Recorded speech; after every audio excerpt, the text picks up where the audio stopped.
Depends on, what you're teaching, obviously, but the newspaper, how few places have newspapers or actual magazines in the classroom. But then using it for an authentic reason, not just going through the newspaper and looking for vocabulary words you don't know, because that's not an authentic reason. That's a teacher deciding, well, let's find it in a real source. But an authentic reason using authentic material would involve look at any article about what the president's actions have been, and then describe that and talk about what executive duty did, in fact, his action connect to. So that would be using authentic, something in real life in the newspaper, and having an authentic reason. A lot of times we think about contextualized learning just in terms of it being real life, and that's important, but it has to be real life that has meaning for our students. One way that instructors can contextualize their classroom lessons is to look at the tasks that adults do in their daily lives. And as you look at those tasks in their daily lives, ask yourself, what are the reading skills they need? What are the writing skills they need? What math skills are involved here? So not only are you contextualizing the instruction, you're also teaching across the content areas. And that's real important for students to see, that you don't do math in isolation. It becomes part of a problem-solving situation. Using authentic materials for an authentic reason in the classroom. Of course, my background is teaching math. And so if I'm going to teach percentages, then I'm going to start out with connecting to what the student already knows.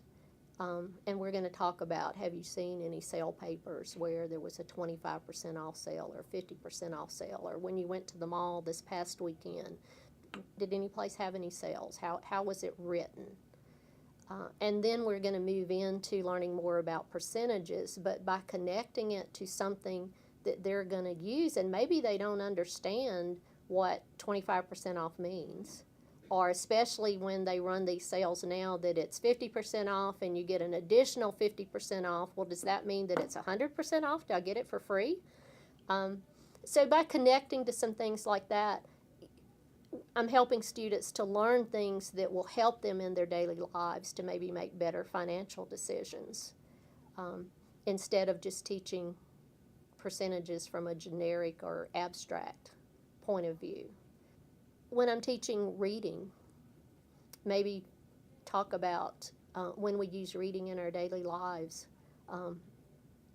For example, housekeeping. Maybe I have students who work as a housekeeper at a hotel. That would only relate to a few students, but all of my students do some housekeeping at home.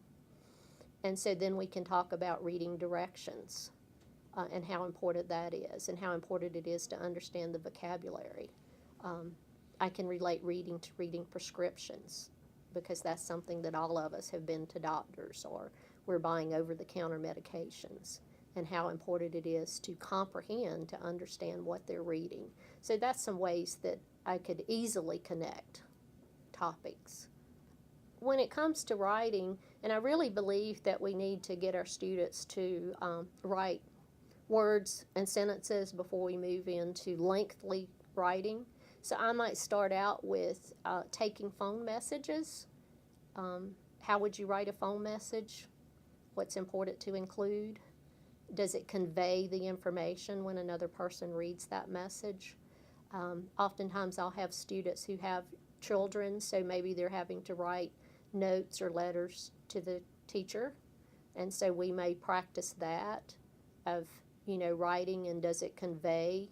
Is the reader going to be able to comprehend, understand what they're saying? And for some students, starting out with maybe just making lists, of being able to make a list, a grocery list, that someone else can read. So those are some ways that we could use authentic materials to teach writing.